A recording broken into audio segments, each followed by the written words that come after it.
Hello, my name is Mahmoud Mansour, and I'll be covering the rhetorical analysis in speech. So let's begin.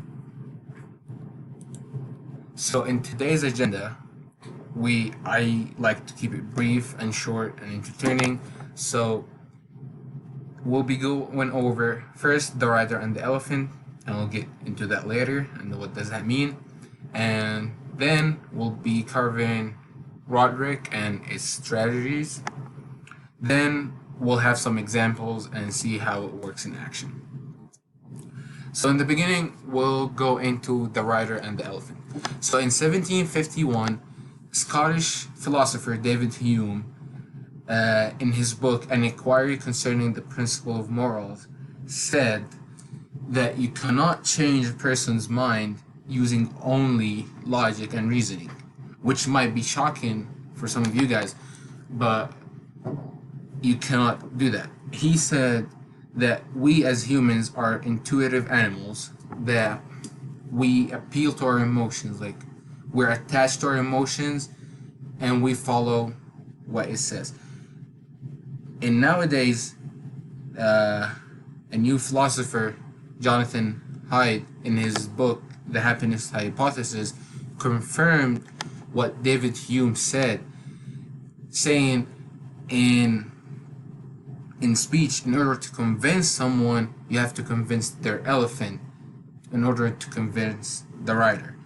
So he gave example the rider and the elephant. The rider, the 1% of the human mind, which is your conscious reasoning, and it's rational and it's more analytical.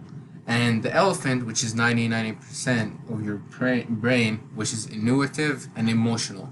So if you make an expression about someone and they like you as a person, they're more likely to be convinced by your argument. But if you just go straight into the rider, their conscious reasoning, and tell them that like you're wrong, the elephant won't move, so the rider will move. So Jonathan described the art of persuasion in speech into three things known as Roderick.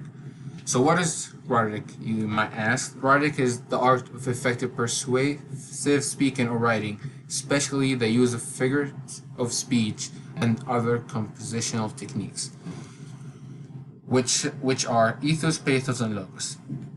Ethos, the argument by character through personality, reputation, or trustworthy, like your dad saying, "I'm your dad, I know this." So you listen to him because he's your dad, he's a trustworthy, he's a credible person to you.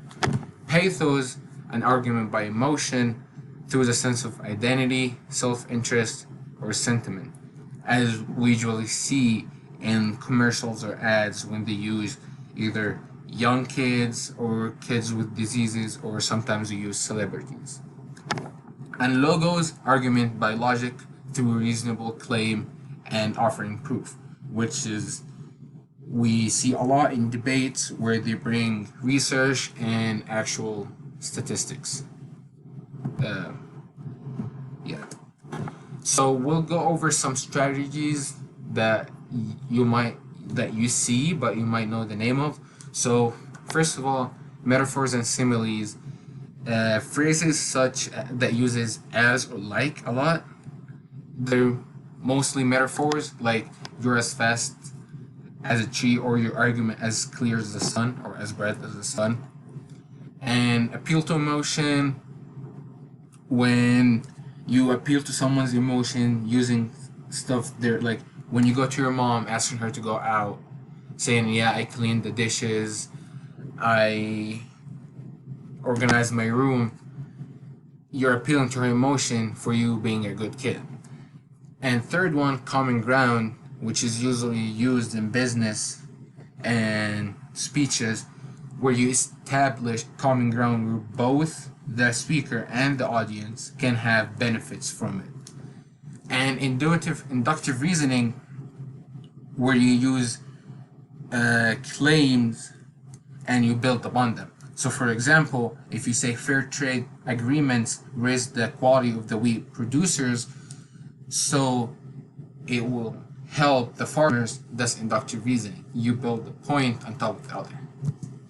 Alright, and we'll go cover rhetoric in action.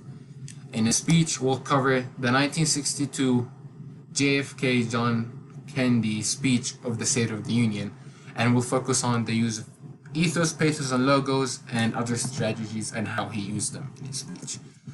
So, in the beginning of his speech, he goes and say, and I have found, as I'm sure you have in your travels, by stating this in the beginning of his speech, he establishes a common ground between him and the audience as a credible person, as he has been in the situations the audience have been through.